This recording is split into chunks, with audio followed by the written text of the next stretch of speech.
The silence in our bedroom is a physical thing. It has weight.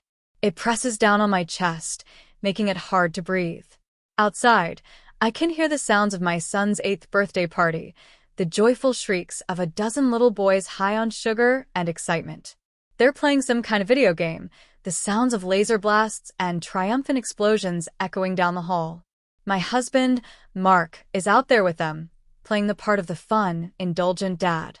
His laughter, deep and performative, is the loudest of all. It's a sound that used to make me feel safe. Now it just sounds hollow.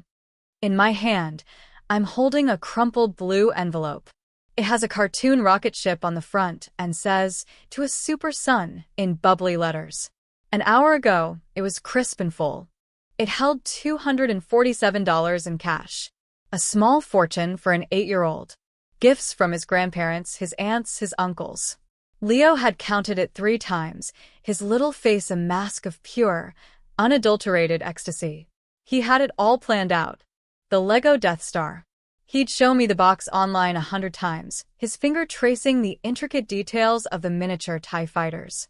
He'd carefully place the envelope in the top drawer of his dresser, a sacred spot usually reserved for his most prized possessions, a fossil he found at the beach, a signed baseball card, a feather he's convinced came from a hawk.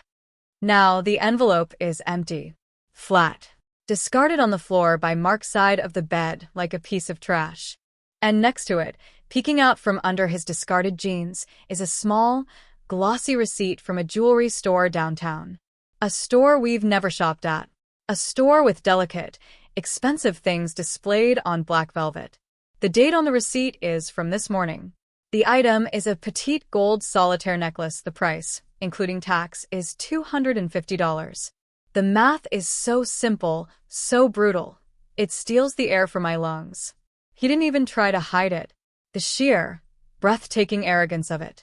He took our son's birthday money given out of love from our family, and he used it to buy a gift for someone else. And I know, with a certainty that feels like ice water flooding my veins, exactly who that someone else is. The world can tilt on its axis in a single second.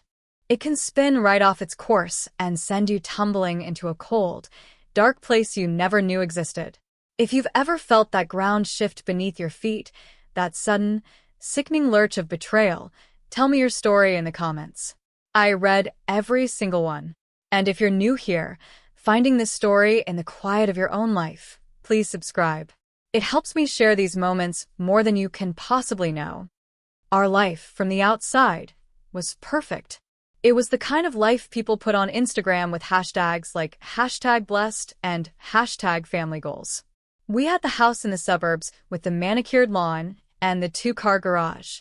We had Mark, the handsome, charming husband with a corner office smile, and me, the supposedly brilliant tech founder who'd built a software empire from a laptop in a spare bedroom. And we had Leo, our bright, funny, beautiful boy, the sun around which our entire universe revolved. Or, at least, the sun around which my universe revolved. Mark's, I was beginning to realize, had a different celestial body at its center. We met in college. I was the quiet girl in the back of the computer science lecture hall, the one who found more beauty in elegant lines of code than in keg parties. He was the business major, all confidence and charisma, who sat next to me one day and asked if I could help him with a project. He didn't understand the logic, but he understood people. He could sell anything. He sold me on the idea of us. He made me feel seen. He saw the potential in the little programs I wrote for fun, the algorithms I designed to solve problems no one else was thinking about. "Clara," he'd say, his eyes shining with what I thought was belief in me, "you're a genius. And I'm going to make sure the world knows it." And so we started a company. Our company. I was the architect, the engineer, the creator. I built the product from the ground up, working 18-hour days fueled by coffee and a burning desire to create something that mattered. Mark was the face. He handled the investors, the marketing, the sales pitches. He was brilliant at it. He could walk into a room of stone-faced venture capitalists and walk out with a check and a round of handshakes. We were a perfect team, he'd say. The brains and the bronze. The yin and the yang. For a long time, I believed it. We got married, bought the house, had Leo. The company grew beyond our wildest dreams. We were successful. We were happy. Weren't we? The cracks started so small, I could pretend they weren't there. A late night at the office that stretched until 2 in the morning. A business trip over a weekend that he was vague about. The way he started guarding his phone, angling the screen away from me whenever a text came in. He had a new passcode, a complex one, no longer the simple 4 digits of our anniversary. When I asked, he'd just laugh it off. New corporate security policy, honey. You know how it is. Protecting our assets. It sounded so clinical, so cold.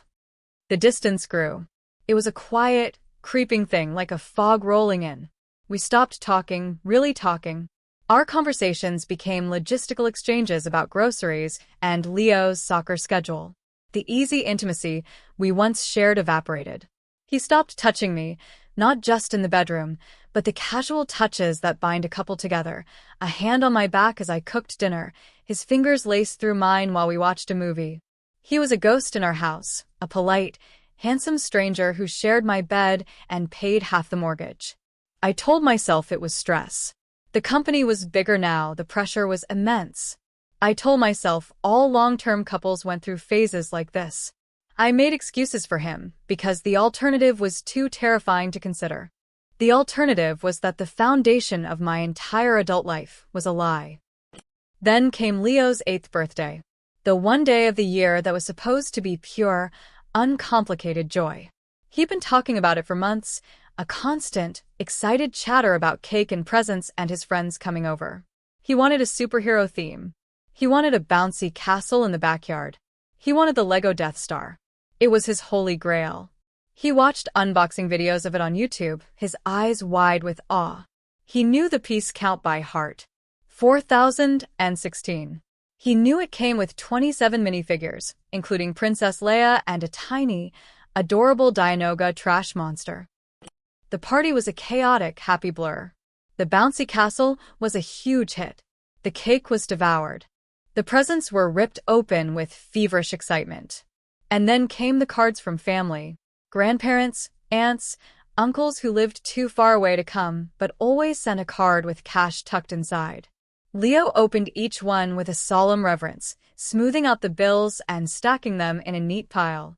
He counted it all up, his lips moving silently. $247, Mom, he whispered, his voice full of wonder. That's almost enough. He was vibrating with happiness.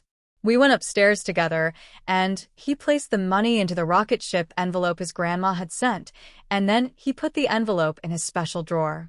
He patted the drawer once, as if to say, "Stay safe. I'll be back for you." That night, after Leo was asleep, exhausted and happy, I found Mark in our office. He was on his phone, a small, secret smile on his face as he texted. The glow of the screen lit up his features, and for a moment, he looked like a stranger to me. "Good party," I said, leaning against the doorframe. He looked up, startled, his smile vanishing. "Yeah, great." The kid had a blast. He locked his phone and tossed it onto the desk. "You know," I began, trying to keep my voice light, "he's so close to having enough for that Lego set. I was thinking we could put in the rest for him. As our gift." Mark shrugged, his eyes distant. "Sure, whatever. He's got plenty of toys." The dismissal was so casual, so careless. It stung. This wasn't just a toy. It was his dream. A dream Mark couldn't even be bothered to acknowledge. I let it go. I told myself he was tired. I went to bed alone, the space between us in our king-sized bed feeling like a chasm. The next morning, Leo woke up early, his first thought of the money. He ran to his room, and a moment later, I heard a small, confused cry. "Mom?" I found him standing in front of his open dresser drawer, his face pale. "It's gone," he said, his voice trembling. "My money. It's not here." I felt a cold knot form in my stomach. We searched the room together, under the bed, in his closet, through his toy bins. Nothing. The blue rocket ship envelope was gone. I told Leo not to worry, that it had to be here somewhere, that we would find it. But I was already walking toward our bedroom, a terrible premonition guiding my steps. And that's where I found it. The empty envelope on the floor. And the receipt. The cold, hard, glossy proof of his betrayal. He hadn't just cheated on me. He had stolen from our son. He had taken Leo's pure, simple joy and twisted it into something ugly. He had funded his affair with our child's dreams. In that moment, standing in the silent bedroom with the sounds of my son's quiet sobs drifting down the hall, the fog of denial I had been living in for months finally burned away. And all that was left was the cold, sharp, blinding light of the truth. I confront him that evening after Leo is in bed. I wait until the house is quiet, the only sound the low hum of the refrigerator. I'm holding the receipt in my hand. It feels like a weapon. He's in the living room, watching TV, a glass of whiskey in his hand. He looks relaxed, content. The sight of it makes me sick. I walk over and turn off the television. He looks up, annoyed. Hey, I was watching that. We need to talk, Mark. My voice is unnervingly calm. I place the receipt on the coffee table in front of him. He glances down at it, his expression not changing. He doesn't even have the decency to look guilty. He just looks bored. What's this? He asks, taking a sip of his drink. You tell me, I say, my voice shaking slightly despite my best efforts to control it. It's a receipt for a $250 necklace. From a store we've never been to. Dated for yesterday morning. Funny, that's almost the exact amount of money that went missing from Leo's birthday envelope. He lets out a short, humorless laugh. He leans back on the sofa, swirling the amber liquid in his glass. Oh, for God's sake, Clara. Are you really going to start this? You're being hysterical. The classic, dismissive word. The one designed to make me feel small, crazy, irrational. Leo lost his money. Kids lose things. And I bought a gift for a client. It's called business development. Something you wouldn't understand, since all you do is sit behind a screen all day. The insult is so deliberate, so cruel, it takes my breath away. All I do. As if the entire foundation of his comfortable life, of this very house, wasn't built on the code I wrote while he was out playing golf with clients. A client. I press, my voice rising. What client? What's her name, Mark? It's confidential, he says, his voice turning hard. And I don't appreciate you questioning me. I needed cash for the gift, so I borrowed it. I was going to pay Leo back. You're making a huge deal out of nothing. You stole from your own son, Mark. On his birthday. I borrowed it, he yells, slamming his glass down on the table. The whiskey sloshes over the rim. I am the man of this house. I am the one who brings in the real money, and if I need to borrow some cash for a business expense, I will. I'll pay the kid back when I get to the bank. Now drop it, he stands up, looming over me. You're getting paranoid, Clara. You should really see someone about that. He walks out of the room, leaving me standing there, trembling with a rage, so profound it feels like it might split me in two. He didn't just lie, he twisted the reality of it. He made me the villain, the crazy, paranoid wife. He made his theft a business expense, and my pain a symptom of hysteria. I sink onto the couch, the silence of the house pressing in on me again. He wasn't going to pay Leo back. He had no intention of it. The lie was as easy for him as breathing. And I knew, with a sinking feeling of dread, that this was just the beginning. This wasn't just about a necklace. This was about everything. The days that follow are a special kind of hell. A cold war fought in the silent spaces of our beautiful home. We move around each other like ghosts, the air thick with unspoken accusations. Mark is overly solicitous, cloyingly sweet, in a way that is clearly for show. He makes a big deal of going to the bank and coming home with a crisp $100 bill for Leo. See, he says to me, his voice dripping with false vindication. I told you I'd pay him back. You just needed to be patient. He makes Leo thank him profusely. But it's not $247. It's a fraction of it. And it's not about the money anymore. It's about the lie. It's a bribe for our son's silence and a message to me. I can do whatever I want and I will win. Leo is confused. He knows it's not the full amount, but he's too scared of the tension in the house to say anything. He just takes the money and hides it away, the joy of saving for his Lego set now tainted with anxiety. He keeps asking me, in quiet whispers when Mark isn't around, "Why was Dad so mad, Mom? Did I do something wrong?" Each question is a fresh stab of pain.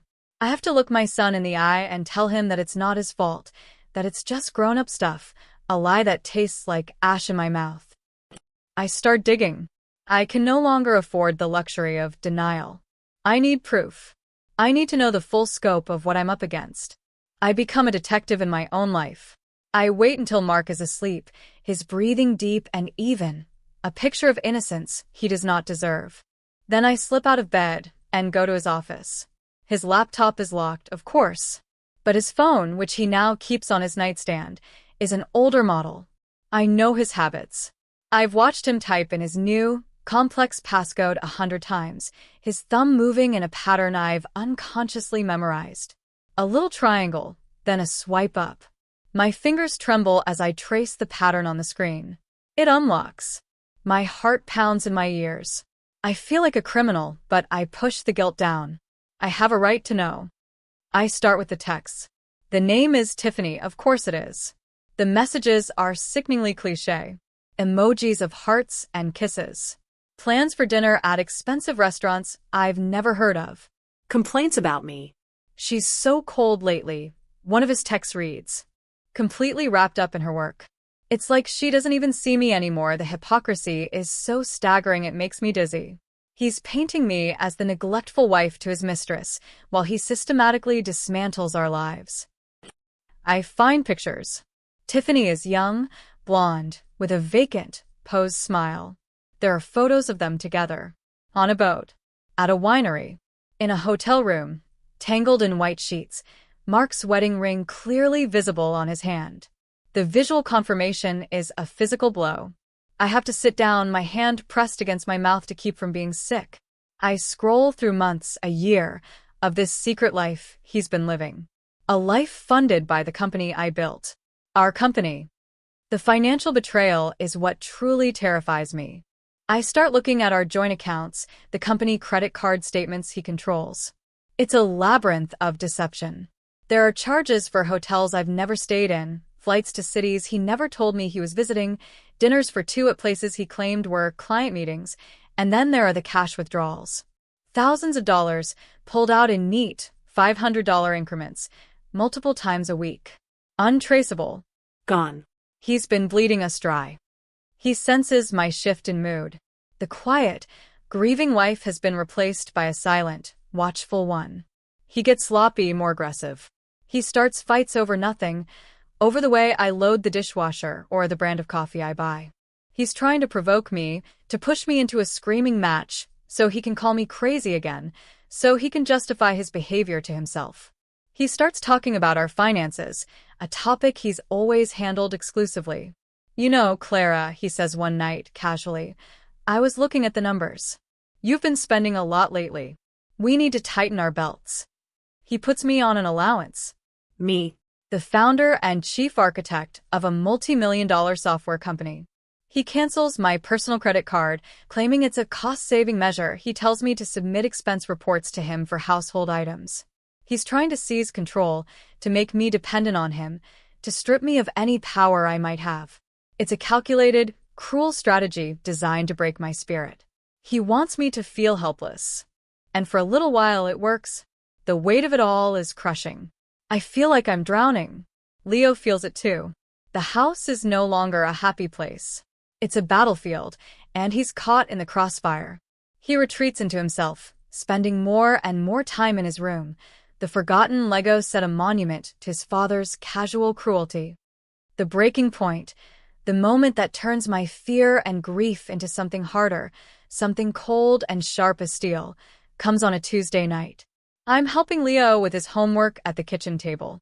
He's struggling with a math problem, his little forehead furrowed in concentration. Mark walks in, fresh from the gym, smelling of soap and self-satisfaction. He ruffles Leo's hair. "Still thinking about that Lego set, buddy?" he asks, his voice full of false bonhomie.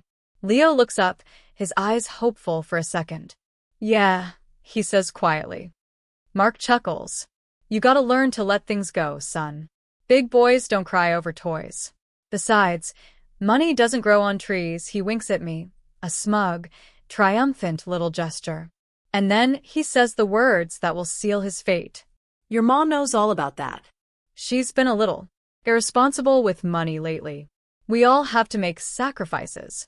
He says it right in front of our son. He uses Leo's broken heart as a weapon to attack me. He paints me as the reason our son can't have his dream. I look at Leo. A single, fat tear rolls down his cheek and splashes onto his math worksheet. His face crumples. He doesn't understand the words, but he understands the tone. He understands the blame. He pushes his chair back and runs to his room, a choked sob escaping his lips. In that moment, something inside me snaps. The part of me that was still hoping, still grieving for the man I thought I married, dies. And in its place, a cold, quiet fury is born. This is no longer about a cheating husband.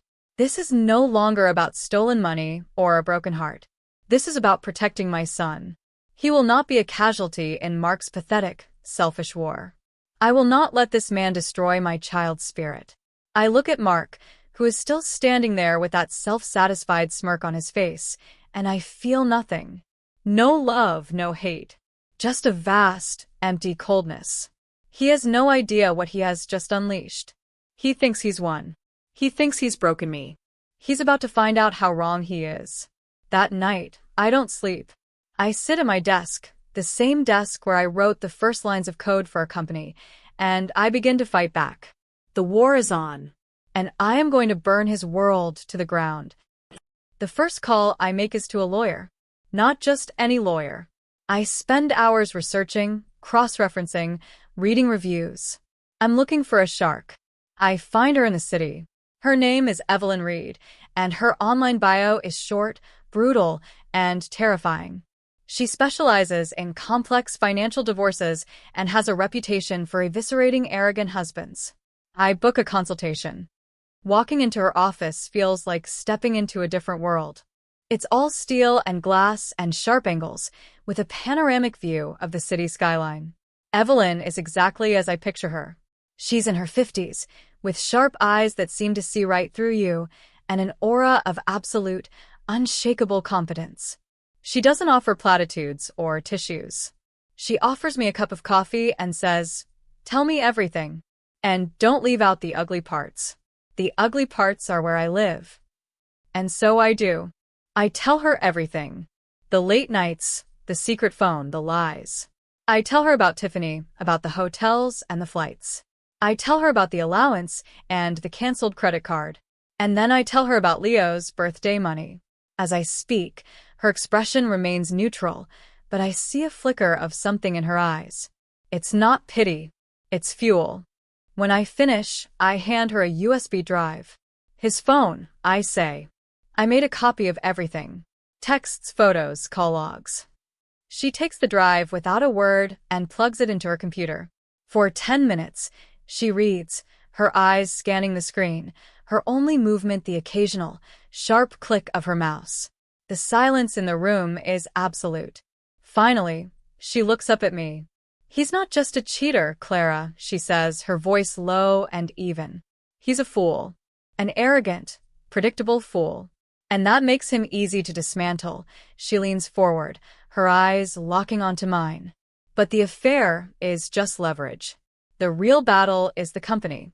He thinks it's his. He's going to try and take it all. What do you want?"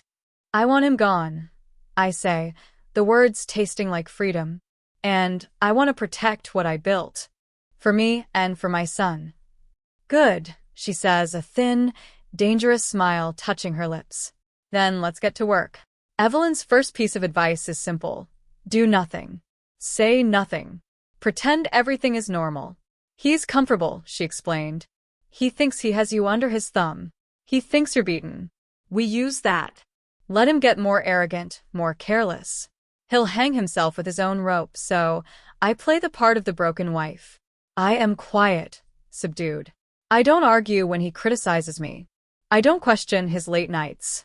I let him believe he has won. It's the hardest acting job of my life. Every smile, every nod, every quiet, "Okay, Mark," is a lie that burns in my throat. But with each passing day, my resolve hardens. Meanwhile, behind the scenes, Evelyn and I are building our case. She hires a forensic accountant, a quiet, meticulous man named Arthur, who pores over the company's financials. And I do my own digging. I am, after all, the one who built the system. I know its secrets. I know the backdoors I built into the code in the early days, the administrative access points that only I remember. Late at night, after Mark is asleep, I descend into the digital guts of my own creation. And what I find is far worse than I ever imagined. It's not just lavish personal spending on the company dime. It's a systematic, calculated plan to defraud me. Mark has been setting up shell corporations. He's been creating fake invoices from these companies for consulting services that were never rendered, and then paying those invoices with our company's money. He's been funneling hundreds of thousands of dollars, millions, into accounts that are in his name only. He's been devaluing the company on paper, creating a false narrative of financial trouble, all while secretly enriching himself.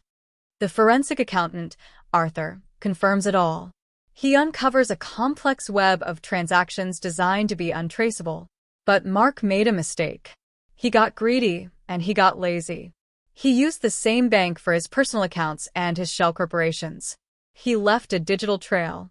Arthur maps it all out in a series of damning spreadsheets and flowcharts. It's a masterpiece of financial fraud. And the most chilling part? The emails Evelyn finds through a subpoena to his server. Emails between Mark and his own lawyer, a sleazy divorce attorney he's had on retainer for over a year. They've been planning this. They have a strategy. He's going to file for divorce, claim the company is failing due to my mismanagement, and offer me a paltry settlement. He's going to argue in court that I was never a true partner, that I was just the tech girl who got lucky, while he was the business visionary. He plans to use the shell corporations, which he will present as legitimate business entities, to buy out the company's assets for pennies on the dollar during the divorce, leaving me with nothing but a share in a worthless, debt-ridden entity. He is going to erase me from my own life story. Reading those emails, I feel a coldness spread through me that has nothing to do with grief. It is the cold, clean fire of pure rage. He didn't just stop loving me. He has been actively plotting my destruction. The man I built a life with, the father of my child, has been my enemy all along. The final piece of the puzzle clicks into place when Evelyn looks at the company's incorporation documents. "This is interesting," she says, tapping a paragraph on the page. "You're listed as the founder and majority shareholder. But more importantly, the company's primary asset, the source code for your software, is listed as your intellectual property, licensed to the corporation. You don't just own the company, Clara. You own its soul." An idea begins to form in my mind. A wild, audacious, beautiful idea. I run it by Evelyn. She is silent for a long moment, a slow smile spreading across her face. "Oh, that's just vicious," she says, her voice full of admiration. "I love it. It's perfectly legal. And completely devastating. The plan is set. The trap is laid. All I have to do is wait for the right moment to spring it." The occasion presents itself a few weeks later. It's my father-in-law's 70th birthday. Mark's entire family will be there. All the aunts and uncles and grandparents who gave Leo his birthday money. The ones who will be horrified to learn what their perfect son and brother has become. Mark insists we go. We have to keep up appearances after all. He wants to play the role of the devoted family man one last time before he lowers the boom. Little does he know the boom is about to be lowered on him. The party is at a fancy Italian restaurant, in a private room filled with laughter and the clinking of wine glasses. Mark is in his element, holding court, telling charming anecdotes, accepting pats on the back. He puts his arm around me, a possessive, performative gesture for the benefit of his parents. I feel his hand on my back and have to fight the urge to recoil. I smile, a tight, brittle thing that doesn't reach my eyes. I am an actress in the final scene of a tragedy. Or maybe a comedy. Leo is sitting between me and his grandmother, quietly picking at his pasta. He's been subdued all night, overwhelmed by the noise and the forced cheerfulness. I can feel his sadness like a low hum next to me. Mark's mother, a sweet, well-meaning woman named Carol, leans over to him. "So, Leo," she says, her voice warm, "did you ever get that giant Lego set you wanted? I bet you had enough with all your birthday money." The table goes quiet, as conversations often do when a child is addressed directly. Every eye is on Leo. I feel my heart start to pound, a slow, heavy drumbeat in my chest. This is it, the moment of truth. Leo looks down at his plate. Then he looks across the table, his gaze landing directly on his father. Mark is smiling, a benign, fatherly expression plastered on his face. Leo's own face is a study in childhood honesty, clear and unclouded by deceit. "No, Grandma," he says, his voice small but carrying clearly in the sudden silence. "I couldn't. Dad took my money." The silence that follows is deafening. You could hear a pin drop. Carol's smile freezes on her face. Mark's father puts his wineglass down with a sharp click. Every person at that table heard him. Mark's face goes white, then flushes a deep, ugly red. He lets out a forced, booming laugh that sounds jarringly out of place. "Oh, this kid," he says, shaking his head. "What an imagination. He's just kidding, Mom. Of course I didn't take his money." He's trying to gaslight a table full of his own relatives. But Leo isn't finished. He's not looking at Mark anymore. He's looking at me, his expression open and trusting. "He said he needed it for a gift for his friend," Leo continues, his voice gaining confidence. "A lady named Tiffany." A collective gasp goes around the table. The name hangs in the air, an indictment. Mark looks like he's been punched in the gut. He opens his mouth, then closes it again. He looks at me, his eyes full of panic and fury. He's pleading with me, silently, to fix this, to cover for him, to play my part as the supportive wife. But I'm done playing my part. Leo, my brave, honest son, has just handed me the opening I've been waiting for. He looks back at his grandmother, a genuine smile finally breaking through his sadness. "But it's okay," he says brightly. "Dad gave me nothing for my birthday, but Mom gave me a much better present. She gave me her company." Mark freezes. Utterly, completely freezes. His fork, halfway to his mouth, stops in midair. The blood drains from his face. He stares at me, his expression a mixture of confusion and dawning horror. He doesn't understand. The rest of the family is looking back and forth between us, their faces a gallery of bewilderment. I take a calm sip of my water. I place my napkin on the table. And then, in a voice that is perfectly level and clear, I explain. "It's true," I say, my gaze sweeping across the stunned faces of my in-laws before finally landing on my husband. The man who thought he was about to destroy me. Mark has been financially irresponsible with the company for some time. I was worried about protecting our primary assets for Leo's future. I let that sink in. I see the dawning comprehension in his father's eyes. "So, with the advice of my lawyer," I continue, my voice as cold and sharp as surgical steel, "I've undertaken a corporate restructuring. The company, as Mark knows it, still exists. And he is, of course, still a shareholder. However, the company's sole asset, the intellectual property for the software, the code, the patents, everything of actual value, has been transferred. I have exercised my right as the creator and majority shareholder to move my IP into a new legal entity." I pause, letting him absorb the blow. He's staring at me, his mouth slightly agape, the color of ash. "This new entity," I say, delivering the final, fatal strike, "is a trust, an irrevocable trust. And the sole beneficiary is our son, Leo. I am simply the trustee, managing his assets until he comes of age." The implications crash down on him, on the entire room. I can see it in his eyes. The realization. The checkmate. He's a shareholder in an empty shell. A company with no products, no assets, no value. All the millions he was plotting to steal, all the work he was planning to claim as his own is gone. It now belongs, legally and irrevocably, to the 8-year-old boy he stole $247 from. He cannot touch it. He cannot sell it. He cannot claim it in a divorce. If he wants to fight it, he will have to sue his own child. The public humiliation, the sheer, beautiful irony of it, is absolute. He is ruined.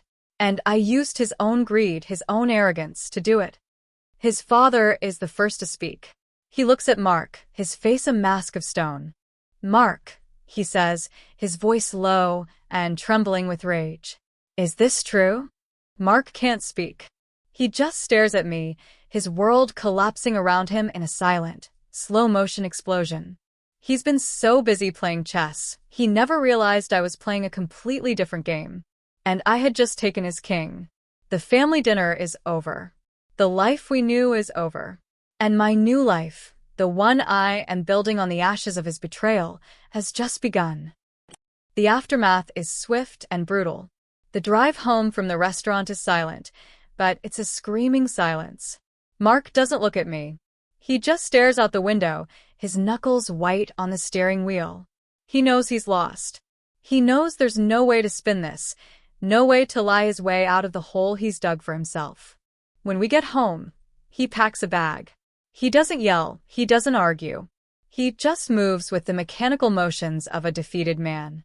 The only thing he says to me, as he stands at the front door with his suitcase, is, "You'll regret this, Clara." I just look at him.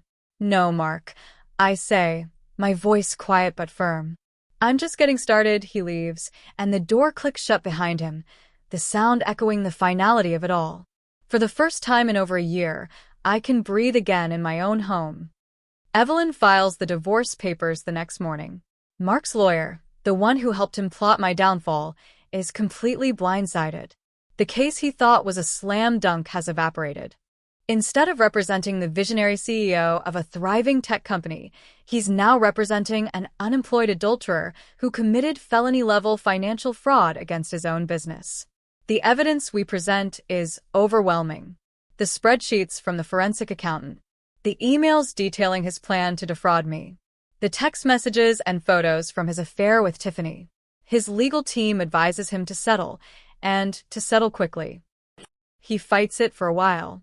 He tries to claim duress, to argue that I manipulated him. But the paper trail is undeniable. In the end, he walks away with nothing. Less than nothing. The court orders him to repay every single dollar he siphoned from the company, a debt that will follow him for the rest of his life. His shares in the original, now empty corporate shell are worthless. His parents, disgusted by his actions, cut him off completely. His father tells me in a quiet, pained phone call that he is ashamed to call Mark his son. Tiffany, upon learning that her sugar daddy is now broke, disappears from his life as quickly as she entered it. Karma, it turns out, is a patient and methodical accountant. My life, on the other hand, begins to rebuild. I dissolve the old company and transfer all operations to the new entity, the one held in trust for Leo. I rebrand. I hire a new executive team, people I can trust, people who are passionate about the work, not just the money. The business thrives. Freed from the dead weight of Mark's greed and incompetence, it soars to new heights. I find that I am more than just the tech girl. I am a leader, a CEO. I am stronger and more capable than I ever gave myself credit for. But the real healing happens at home. The house, once filled with tension and silence, is now filled with laughter. Leo's laughter. We have movie nights and build pillow forts in the living room. We work on his math homework at the kitchen table, and there are no more tears. The cloud that was hanging over him has lifted. He is a happy, carefree kid again. One of the first things I do is take him to the Lego store. I tell him he can have anything he wants. His eyes go wide. He walks slowly, reverently, through the aisles, before stopping in front of the massive, glorious Death Star box. He looks at it, then he looks at me, a question in his eyes. "Go for it," I say, smiling. "You've earned it." We spend the entire weekend building it together on the living room floor, surrounded by thousands of tiny gray plastic pieces. As we work, he talks.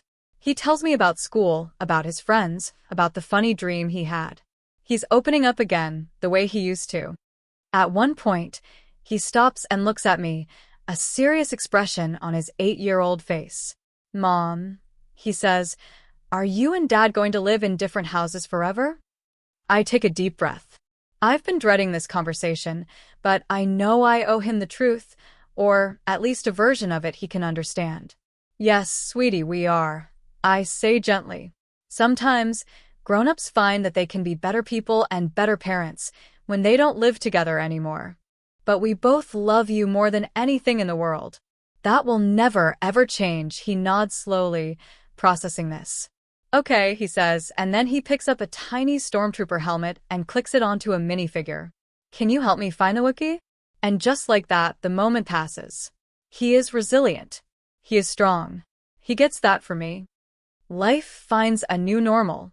A better normal. It's not a fairy tale. There are scars. The betrayal left a mark on my heart that will probably never fully fade. There are moments of sadness, of anger, of grief for the family I thought I had. I have to learn to trust again, not just others but myself. I have to unlearn the years of being made to feel small, of having my contributions minimized.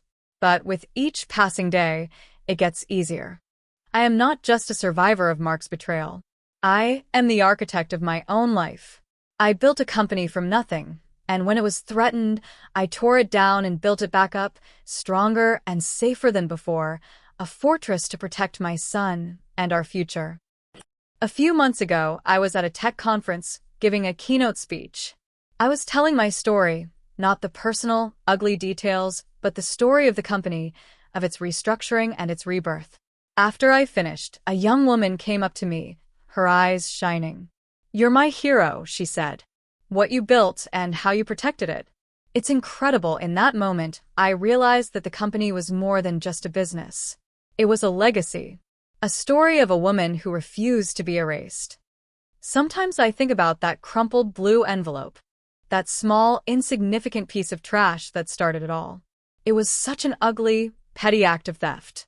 But in the end, it was the catalyst for my liberation. Mark thought he was just stealing a couple $100s from a child. What he was really doing was lighting the fuse on his own destruction. He underestimated me. He underestimated my love for my son. And that was the last mistake he ever got to make. Tonight, Leo and I are sitting on the floor, adding a new section to the Lego city we've been building. It's a sprawling metropolis that now covers half the living room. He's in charge of the spaceships, and I'm in charge of the skyscrapers. The house is quiet, peaceful. The air is light. As I watch him carefully place a tiny antenna on top of the tallest tower, his face a mask of concentration and joy, I know that I made the right choice. We are safe. We are happy. We are free. Sometimes the deepest betrayals forge the strongest armor. They teach you what you are capable of, what you are willing to fight for. If this story hit close to home, if you've ever had to find the strength to rebuild after a storm, I'd love to hear your version. Thanks for being here. Subscribing helps bring more of these stories to life.